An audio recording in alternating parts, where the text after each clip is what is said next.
जोहार दोस्तों, आप सभी का स्वागत है आपके अपने YouTube channel expert for Jharkhand में। दोस्तों, इस वीडियो में हम सामान्य अध्ययन का 30 एमसीक्यू प्रश्न देखेंगे और ये 30 एमसीक्यू प्रश्न व्याख्या के साथ होगा दोस्तों। और ये एक टेस्ट है दोस्तों, जिसमें से आपका ये चौथा सीरीज़ है। इसके पहले हम 1, 2, 3 ये 3 सीरीज़ आपको दे चुके हैं दोस्तों, और ये चौथा सीरीज़ है। तो जो भी दोस्त नहीं देखे हैं अभी तक वो वीडियो, तो आप ज़रूर से देख लीजिए, क्योंकि ये बहुत इम्पॉर्टेंट है दोस्तों कि झारखंड में किसी भी एग्ज़ाम के लिए या फिर आपका 2024 में कोई भी एग्ज़ाम होता है, चाहे वो जेपीएससी का हो, जेएसएससी, रेलवे, एसएससी, किसी का भी एग्ज़ाम हो, तो आपका जो है इस वीडियो से काफ़ी ज़्यादा मदद मिलेगा दोस्तों आपको। और जो नए दोस्त हैं और अभी तक चैनल को सब्सक्राइब नहीं किए हैं, तो ज़रूर से सब्सक्राइब कर लीजिए। और अगर वीडियो आपको अच्छा लगे दोस्तों, तो आप एक लाइक कीजिए और अपने दोस्तों को शेयर कर दीजिए। चलिए दोस्तों, आज का पहला प्रश्न हम लोग देखेंगे कि आज का पहला प्रश्न क्या है।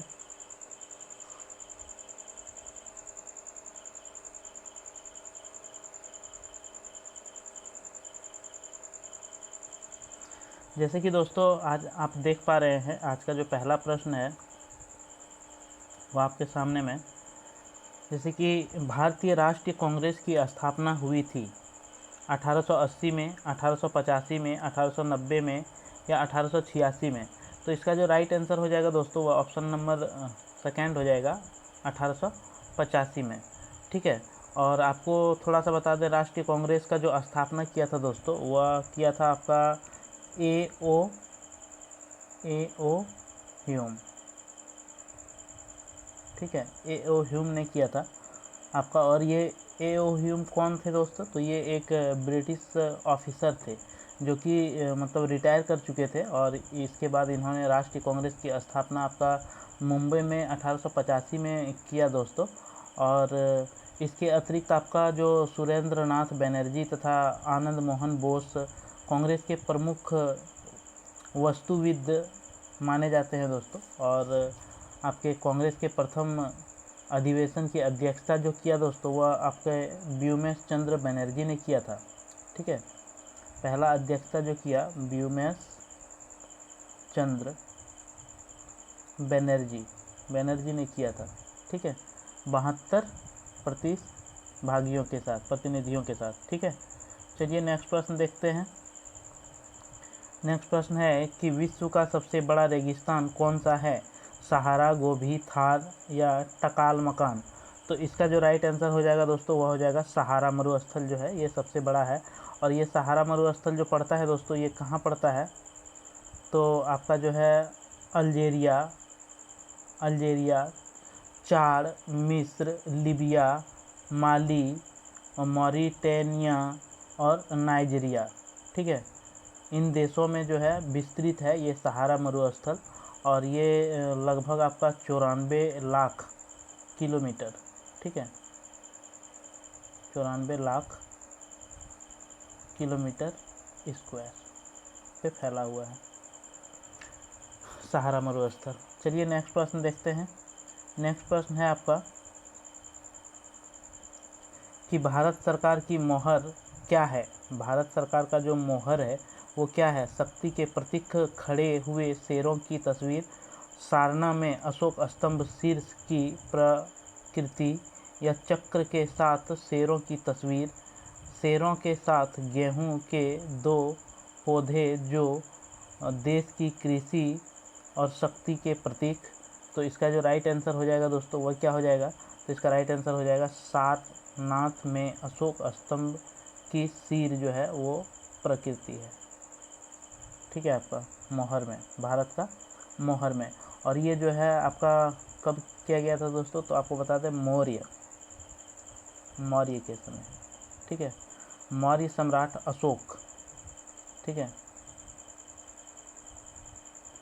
अशोक के द्वारा ये सारनाथ उत्तर प्रदेश में स्थित है दोस्तों। और यहाँ पे सिंह स्तंभ का जो है निर्माण करवाया था इन्होंने। और इसी सिंह स्तंभ से जो है आपका ये सिंह स्तंभ लिया गया है भारत सरकार द्वारा दोस्तों। और ये 26 जनवरी, ठीक है, 26 जनवरी 1950 को आपका ये मोहर जो है भारत सरकार का ये लागू हुआ है इस दिन से, ठीक है, 26 जनवरी 1950 से। चलिए नेक्स्ट प्रश्न देखते हैं। नेक्स्ट प्रश्न है दोस्तों आपका कि किस राज्य की भूमि सबसे कम है, गोवा, नागालैंड, सिक्किम या त्रिपुरा। तो इसका जो राइट आंसर हो जाएगा दोस्तों वह हो जाएगा आपका गोवा। सबसे अगर कम भूमि देखा जाए तो वो गोवा के पास है। और कितना है दोस्तों, तो ये 3702 वर्ग किलोमीटर, ठीक है, वर्ग किलोमीटर। अगर नागालैंड का देखा जाए तो दोस्तों तो नागालैंड का है 16,579 किलोमीटर, ठीक है। और अगर सिक्किम का देखा जाए तो सिक्किम का आपका है 7,096 किलोमीटर। इसके बाद अगर त्रिपुरा का देखा जाए तो 10,486 किलोमीटर स्क्वायर, ठीक है। ये क्षेत्रफल है दोस्तों। तो इसमें सबसे छोटा जो हो जाएगा वो आपका गोवा हो जाएगा। नेक्स्ट प्रश्न देखते हैं। नेक्स्ट प्रश्न है कि निम्नलिखित में से किस भारतीय राज्य का सबसे लंबी तटरेखा है, तमिलनाडु, कर्नाटक, गुजरात या आंध्र प्रदेश। तो इसका जो राइट आंसर हो जाएगा दोस्तों वह आपका हो जाएगा गुजरात के पास। यानी कि तट वाला जो रेखा मतलब है, तटरेखा जो सबसे ज़्यादा है, सबसे बड़ा है, वो आपका गुजरात में है। और लगभग ये तटरेखा जो है आपका 1900 किलोमीटर 1900 किलोमीटर से भी अधिक यहाँ पे फैला हुआ है दोस्तों। और इसके संबंध में जो है आंध्र प्रदेश और तमिलनाडु जो है दूसरे और तीसरे स्थान पर आता है। यानी कि आपका आंध्र प्रदेश दूसरा नंबर में, तमिलनाडु तीसरा नंबर में आता है दोस्तों आपका गुजरात के बाद, ठीक है। और खंभात तथा कांच की खाड़ी से घिरा हुआ भारत का कुल तट रेखा अगर लगभग देखा जाए दोस्तों तो वह आपका है 7,517 किलोमीटर, ठीक है, 5,717 वर्ग किलोमीटर। ये आपके तटरेखा भाग जो है टोटल सटा हुआ है पानी के साथ, ठीक है। तो गुजरात आपका बता दिया आपको कितना, लगभग 1900। आंध्र प्रदेश आपका 1037 तमिलनाडु 864 और केरल आपका 560। इसके बाद महाराष्ट्र 510, उड़ीसा 445, पश्चिम बंगाल 334, कर्नाटक 238 और गोवा 113, ठीक है। इतना, और दमन और दीव आपका 0, यानी कि इतना आपका छूता है। नेक्स्ट प्रश्न है दोस्तों आपका, राजा राम मोहन राय किसके संस्थापक थे, आर्य समाज, ब्रह्म समाज, प्रार्थना समाज, रामकृष्ण मिशन। तो इसका जो राइट आंसर हो जाएगा दोस्तों वह आपका क्या हो जाएगा, तो इसका राइट आंसर आपका हो जाएगा ब्रह्म समाज, ठीक है। इसका राइट आंसर आपका हो जाएगा ब्रह्म समाज। और ब्रह्म समाज की जो स्थापना किया था वो राजा राम मोहन राय ने 1828 ईस्वी में किया था दोस्तों, ठीक है। 1828 ईस्वी में किया था इन्होंने ब्रह्म समाज। और इसका जो मतलब पहला उद्देश्य जो था दोस्तों ब्रह्म समाज का, वो हिंदुत्व को उसकी बुराइयों से अलग करना और एकांतवाद का प्रचार प्रसार। इसमें अन्य धर्म की जो है विशेषकर शिक्षाएं इसमें दी जाती थी दोस्तों। और मानवता, एकांतवाद और सामाजिक पुनर्सृजन के जो है पोषण के लिए इसमें शक्ति पर मंचन में बल दिया जाता था। मतलब ये ब्रह्म समाज का काम था दोस्तों। चलिए नेक्स्ट प्रश्न देखते हैं। नेक्स्ट प्रश्न है आपका कि भारत की पहली विद्युत रेल डेक्कन क्वीन किनके बीच चलाई गई थी, मुंबई और सूरत, हावड़ा और दिल्ली, मुंबई और पुणे, नई दिल्ली और चेन्नई। तो इसका जो राइट आंसर हो जाएगा दोस्तों वो क्या हो जाएगा आपका, मुंबई और पुणे, ठीक है। ये कब चलाया गया था, तो 1 जून जून, ठीक है, 1 जून 1930 को, ठीक है। और ये आपका चलाया गया था मुंबई और पुणे के बीच में, छत्रपति शिवाजी टर्मिनल, ठीक है, जो कि मुंबई में है, और पुणे के बीच ये चलाया गया था। चलिए नेक्स्ट प्रश्न देखते हैं। नेक्स्ट प्रश्न है कि निम्नलिखित में से कौन प्रत्यक्ष कर है, बिक्री कर, उत्पाद कर, संपत्ति कर या मनोरंजन कर। तो इसका जो राइट आंसर हो जाएगा दोस्तों वह हो जाएगा संपत्ति का कर, ठीक है। संपत्ति का कर जो है एक प्रत्यक्ष कर है दोस्तों। और आपका मतलब सीधे प्रत्यक्ष कर का मतलब क्या होता है कि सीधे करदाता है आप, ठीक है। संपत्ति का जो कर है वो सीधे करदाता है, आप कर का भुगतान करते हैं, टैक्स का भुगतान करते हैं, ठीक है। और यह धन कर अधिनियम जो है कब आया है दोस्तों, तो 1957 में। ठीक है, 1957 में प्रावधान किया गया था। चलिए नेक्स्ट प्रश्न देखते हैं। नेक्स्ट प्रश्न है आपका कि अभिनव भारत के नाम से गुप्त क्रांतिकारी सोसाइटी की स्थापना किसने की है? खुदीराम बोस, प्रफुल्ल चाकी, बीडी सावरकर, शशि चंद्रनाथ सन्याल। तो इसका जो राइट आंसर हो जाएगा दोस्तों वह क्या हो जाएगा? बीडी सावरकर। ठीक है, इसका पूरा नाम जो है दोस्तों विनायक दामोदर सावरकर। क्या है? विनायक दामोदर और सावरकर, बीडी सावरकर। ठीक है, और आपका इसमें गणेश दामोदर सावरकर ने जो है दोस्तों इसके साथ, इसका भाई था गणेश दामोदर सावरकर, दोनों ने मिलकर 1899, ठीक है, 1899 में मेजनी के तरुण इटली की तर्ज पर दोस्तों इन्होंने गुप्त सभा मित्र मेला का गठन किया, जिससे 1904 में, ठीक है, 1904 में अभिनव भारत की स्थापना करता है। ठीक है, चलिए नेक्स्ट प्रश्न देखते हैं। नेक्स्ट प्रश्न है आपका कि सती प्रथा कब समाप्त किया गया? सती प्रथा जो है वो कब समाप्त किया गया दोस्तों? 1829 में, 1828 में, 1830 में, 1827 में। तो इसका जो राइट आंसर हो जाएगा दोस्तों वो आपका हो जाएगा 1829 में। ठीक है, राजा राम मोहन राय के द्वारा। किसके द्वारा दोस्तों? राजा राम मोहन राय के द्वारा। राजा राम मोहन राय के द्वारा जो है दोस्तों सहयोग से लॉर्ड विलियम बेंटिंक, ठीक है, लॉर्ड विलियम बेंटिंक ने 1828 से 1835 के बीच में ने 1829 में सती प्रथा को क्या किया था? समाप्त कर दिया था। और बेंटिंक ने इस प्रथा के खिलाफ जो है एक कानून बना दिया आपका 1829 में। ठीक है, जिसमें धारा 17 के द्वारा विधवा के सती होने के अवैध घोषित कर दिया गया था। ठीक है, नेक्स्ट प्रश्न देखते हैं दोस्तों। नेक्स्ट प्रश्न है कि किस शासक ने भारत में तुगलक वंश की नींव रखी थी? फिरोज शाह तुगलक, गयासुद्दीन तुगलक, अलाउद्दीन सिकंदर शाह, मोहम्मद बिन तुगलक। तो इसका जो राइट आंसर हो जाएगा दोस्तों वो क्या हो जाएगा आपका? गयासुद्दीन तुगलक। ठीक है, गयासुद्दीन तुगलक ने तुगलक वंश की स्थापना किया था दोस्तों। और कब किया था? तो ये 1320 से 25 तक। ठीक है, 1320 से 25 तक का इसका शासनकाल था गयासुद्दीन तुगलक का। और उसी समय जो है दिल्ली सल्तनत की स्थापना होती है दोस्तों। ठीक है, इसके बाद 1325 में जब वह मर जाता है तो मरने के बाद रहस्यमय परिस्थिति में जो है उसकी मृत्यु होता है दोस्तों। और मोहम्मद बिन तुगलक क्या होता है? उसका उत्तराधिकारी बन जाता है, यानी कि ये मोहम्मद बिन तुगलक MBT इसके बाद जो है वो शासक बन जाता है। ठीक है, दिल्ली सल्तनत के। चलिए नेक्स्ट प्रश्न देखते हैं।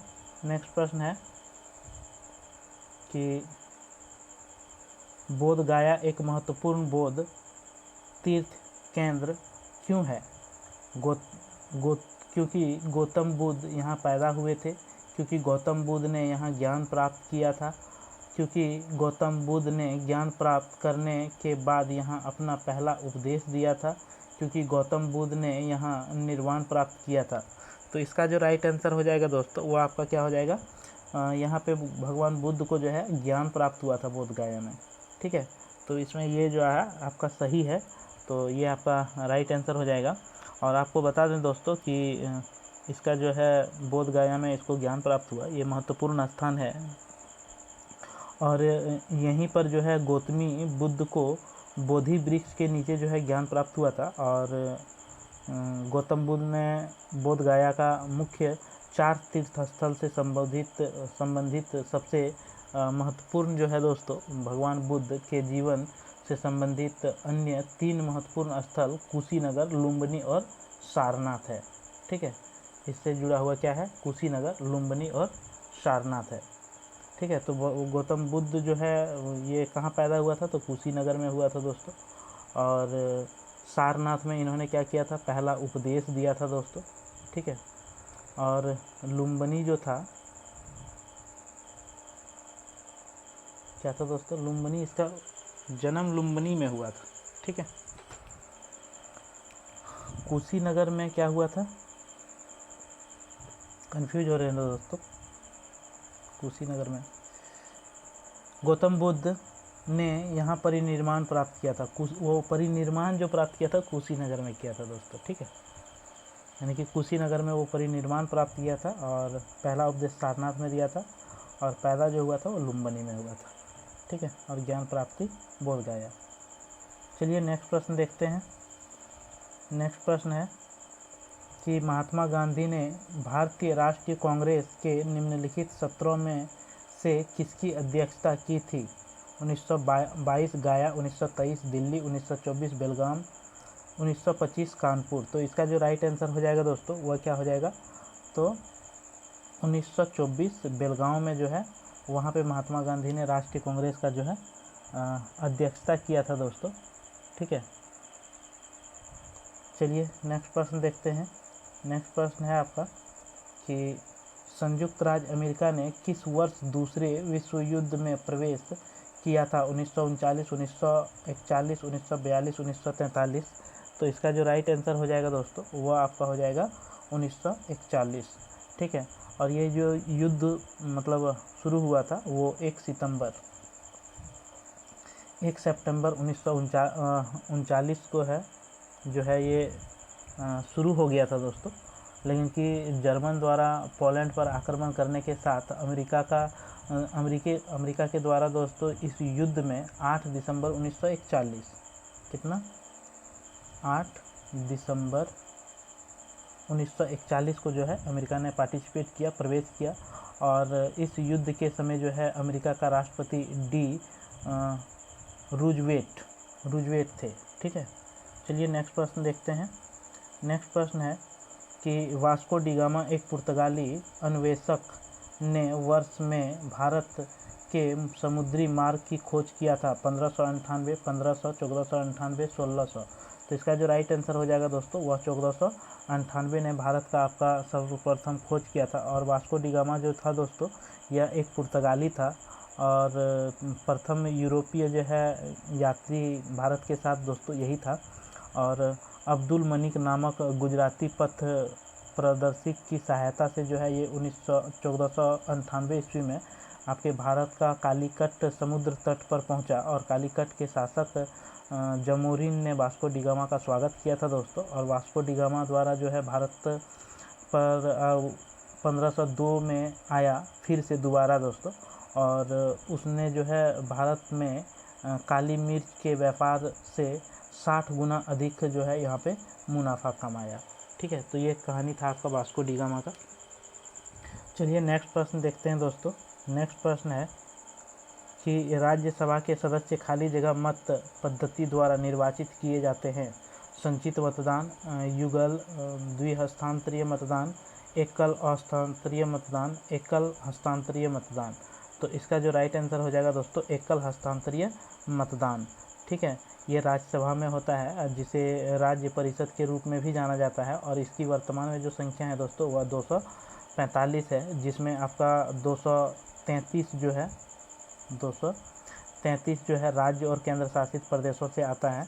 और बाकी जो है आपका एकल हस्तांतरीय मतों द्वारा उपयोग करते हुए राष्ट्रपति जो है कला, साहित्य, वाणिज्य, सामाजिक सेवा, उत्कृष्ट योगदान से जो है 12 सदस्यों की नियुक्ति करता है। कौन, तो राष्ट्रपति, ठीक है। चलिए नेक्स्ट प्रश्न देखते हैं। नेक्स्ट प्रश्न है आपका कि भारत के सर्वोच्च न्यायालय में न्यायाधीशों की स्वीकृति संख्या कितनी है। 51, 41, 21 या 31। तो इसका जो राइट आंसर हो जाएगा दोस्तों वह हो जाएगा 31, ठीक है। शुरू में जो है भारत के संविधान ने एक मुख्य न्यायाधीश और 7 जो है अन्य न्यायाधीश यहाँ पे हुआ करता था, मतलब होता था दोस्तों। जैसे कि न्यायालय में काम बढ़ता गया तो संसद ने क्या किया कि न्यायाधीशों की संख्या में वृद्धि भी किया दोस्तों। तो जैसे कि आपको बता दें कि 1956 में ये संख्या 11 हो गई थी दोस्तों। 1960 में ये संख्या 14 हो गई थी। और 1978 में ये संख्या 18 हो गई दोस्तों। और 1986 में ये संख्या 26 हो गई दोस्तों, और 2009 में आपकी ये संख्या 31 हो गई। और अभी कितना है दोस्तों, तो 31, ठीक है, 31 इसकी वर्तमान में संख्या है। चलिए नेक्स्ट प्रश्न देखते हैं। नेक्स्ट प्रश्न है आपका कि संगीत नाटक अकादमी द्वारा भारत के कितने शास्त्रीय नृत्य स्वरूपों को मान्यता दिया गया है? 15, 8, 5, 12।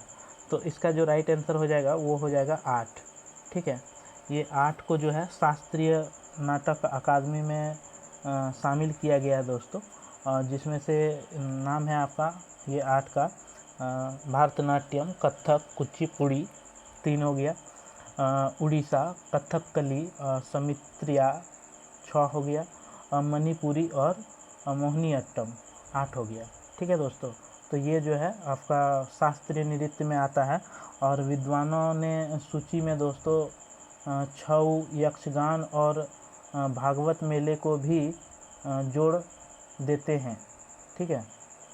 कुछ विद्वान जो है ये सबको भी ये शास्त्रीय नृत्य में जो है जोड़ देते हैं दोस्तों। चलिए नेक्स्ट प्रश्न देखते हैं। नेक्स्ट प्रश्न है कि पौराणिक नृत्य थियम राज्य खाली जगह लोकप्रिय है? कर्नाटक, केरल, आंध्र प्रदेश, तमिलनाडु। तो इसका जो राइट आंसर हो जाएगा दोस्तों वह हो जाएगा आपका केरल, ठीक है। थेयम केरल में एक पूजा है दोस्तों जो लोकप्रिय है, बहुत ही लोकप्रिय ये पूजा है आपका थेयम, ठीक है। और ये मुख्य रूप से कोलाथुनाडु जो है इस क्षेत्र में वर्तमान कासारगोड कुन्नूर जिला में जो है वायनाड में मधभावी तालुक और बड़ाजरा जो कोझिकोड के कोइलिंद तालुक से मिलकर जो है ये बना है दोस्तों। यह विश्वास है कि और मान्यता है यहाँ पे कि यह प्राचीन आदिवासी नायकों की पूजा जो है अपने पूर्वजों की आत्माओं को बहुत महत्व देता है, ठीक है। उसी के लोकप्रिय में इसको मनाया जाता है थेयम। चलिए नेक्स्ट प्रश्न देखते हैं। नेक्स्ट प्रश्न है आपका कि दक्षिण एशियाई क्षेत्र सहयोग संगठन सार्क की स्थापना के समय भारत का प्रधानमंत्री कौन था? I.K. Gujral, Rajiv Gandhi, H.D. Deve Gowda, P.V. Narasimha Rao. तो इसका जो राइट आंसर हो जाएगा दोस्तों वह हो जाएगा आपका राजीव गांधी, ठीक है। जब सार्क का स्थापना हुआ था यानी कि दक्षिण एशियाई क्षेत्र संगठन, ठीक है, इसका जो स्थापना सार्क का हुआ था, इसमें आपका जो देश हैं दोस्तों बांग्लादेश, मालदीव, पाकिस्तान, श्रीलंका, भूटान, नेपाल, ठीक है, अफ़गानिस्तान, तो ये सब जो देश हैं आपके पड़ोसी देश, तो ये सारे पड़ोसी देशों के इसमें शामिल है दोस्तों। नहीं, अफ़गानिस्तान नहीं है दोस्तों इसमें, ठीक है।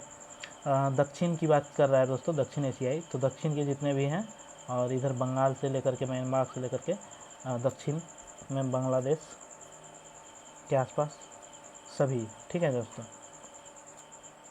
चलिए नेक्स्ट प्रश्न देखते हैं। और उस टाइम के प्रधानमंत्री आपका राजीव गांधी थे। नेक्स्ट प्रश्न है कि पेटो निम्नलिखित किस देश का राष्ट्रीय खेल है? पेटो फिनलैंड, अर्जेंटीना, मंगोलिया या क्यूबा। तो इसका जो राइट आंसर हो जाएगा दोस्तों वह हो जाएगा अर्जेंटीना, ठीक है। अर्जेंटीना जो है ये पेटो खेल है यहाँ पे दोस्तों, राष्ट्रीय खेल है। और घोड़े पर जो है खेला, ये वाला खेल जो होता है वो घोड़े पर होता है, जैसे पोलो और बास्केटबॉल जोड़ता है दोस्तों। और ये जो है 1953 में आपका अर्जेंटीना का ये राष्ट्रीय खेल है, ठीक है। चलिए नेक्स्ट प्रश्न देखते हैं। नेक्स्ट प्रश्न है कि निम्नलिखित में से किस भारतीय खगोल भौतिकविद ने साहा समीकरण विकसित किया था जो तारों में भौतिक और रासायनिक स्थिति का वर्णन करता है? मेघनाथ, सुब्रमण्यम चंद्रशेखर, बीरबल साहनी या पीसी महालनोबिस। तो इसका जो राइट आंसर हो जाएगा वो क्या हो जाएगा दोस्तों? इसका राइट आंसर आपका हो जाएगा मेघनाथ, ठीक है। तो साहा समीकरण जो है ये सितारों के स्पेक्ट्रम और उसके तापमान के बीच जो है एक गणितीय मान है, और जिसमें कि समीकरण के विषय में पहली बार जो है भारत के खगोल भौतिकविद जो है मेघनाथ एन साहा, इसका नाम क्या था? मेघनाथ एन साहा, ठीक है। ये 1920 में 1920 में इन्होंने बताया उस वक्त कि किसी तारे में किसी विशेष तत्व के आयनीकरण की स्थिति बदलती तापमान और दबावों के साथ जो है कैसे बदल जाता है। ठीक है, इस चीज़ को इन्होंने बताया था। चलिए नेक्स्ट प्रश्न देखते हैं। नेक्स्ट प्रश्न है दोस्तों कि भारत की अधिकतम विदेशी मुद्रा निम्नलिखित में से किसके आयात पर व्यय होती है? लौह और इस्पात, इलेक्ट्रॉनिक्स, पेट्रोलियम उत्पाद या खाद्यान्न। तो इसका जो राइट आंसर हो जाएगा दोस्तों वह हो जाएगा पेट्रोलियम। यानी कि भारत सबसे ज़्यादा जो पैसा खर्चा करता है भारत में लाने के लिए वह आपका पेट्रोलियम। ठीक है, पेट्रोलियम पे सबसे ज़्यादा यहाँ पे पैसा खर्च किया जाता है दोस्तों। और जो है भारत ने 2018-19 की अगर बात करें हम, ठीक है, तो तेल आयात में कुल जो है 111.9 बिलियन अमेरिकी डॉलर का जो है इन्होंने खर्च किया दोस्तों। ठीक है, ये पेट्रोलियम पर भारत में। चलिए नेक्स्ट प्रश्न देखते हैं। नेक्स्ट प्रश्न है आपका कि अंतर्राष्ट्रीय मुद्रा कोष का मुख्यालय कहाँ स्थित है? Vienna Australia, Geneva Switzerland, Washington DC USA, Jakarta Indonesia. तो इसका जो राइट आंसर हो जाएगा दोस्तों वह क्या हो जाएगा? Washington DC US. ठीक है, यूएस ये आपका राइट आंसर हो जाएगा। अंतर्राष्ट्रीय मुद्रा कोष कहाँ है? तो आपका वाशिंगटन डीसी में है दोस्तों। ठीक है, जिस फंड के द्वारा इसे फंड का रूप से के नाम से भी जाना जाता है। ठीक है, और ये एक अंतर्राष्ट्रीय संगठन है जिसका मुख्यालय आपका वाशिंगटन डीसी में। इसमें जो कुल सदस्य हैं वह 189 सदस्य हैं दोस्तों। इसमें वैश्विक मौद्रिक सहयोग को बढ़ावा देने के लिए और वित्तीय स्थिति को सुधार करने के लिए, अंतर्राष्ट्रीय व्यापार, सार्वजनिक उच्च रोजगार, सतत आर्थिक विकास को बढ़ावा देने के लिए ये जो है निरंतर कार्य करती है। नेक्स्ट प्रश्न देखते हैं दोस्तों। नेक्स्ट प्रश्न है आपका कि निम्न में से कौन सा देश विश्व में सर्वाधिक भाषाई विविधता वाला देश है?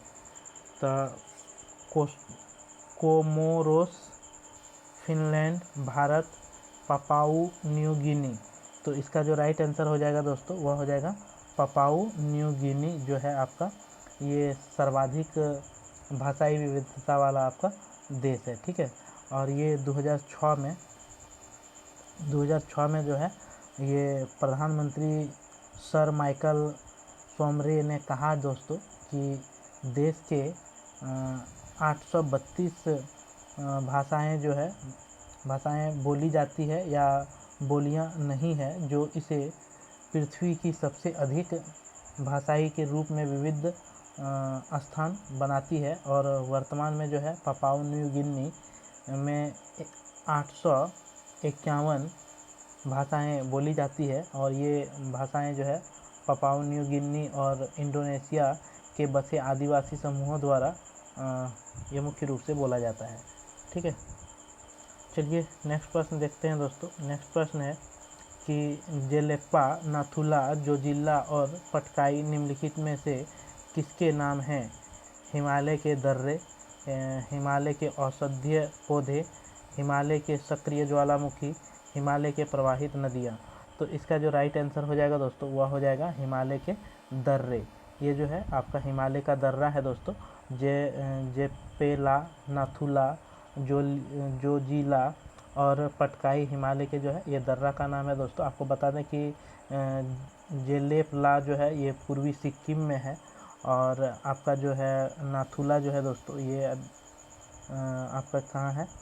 तो ये भी सिक्किम में है। ठीक है, सिक्किम और तिब्बत के बीच में। और जोजिला जो है दोस्तों ये कहाँ है? तो जोजिला जो है आपका भारतीय राज्य जो है जम्मू कश्मीर। ठीक है, ये जम्मू कश्मीर में पड़ता है। और पटकाई जो है ये म्यांमार में है दोस्तों आपका। ठीक है, और नाथुला तो आपको बता दिए सिक्किम में पड़ता है दोस्तों। चलिए नेक्स्ट प्रश्न देखते हैं। नेक्स्ट प्रश्न है आपका कि भारतीय संविधान के खाली जगह में निर्धारित निर्देशक सिद्धांतों के अनुरूप योजना आयोग की स्थापना की गई।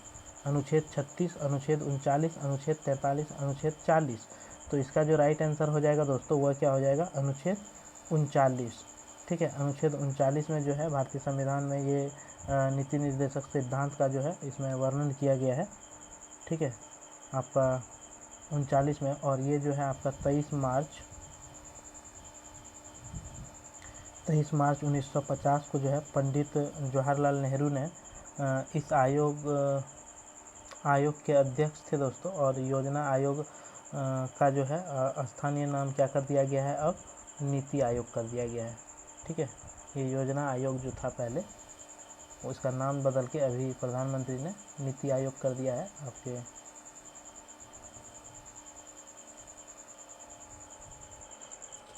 नरेंद्र मोदी ने 2015 में किया है दोस्तों, ठीक है।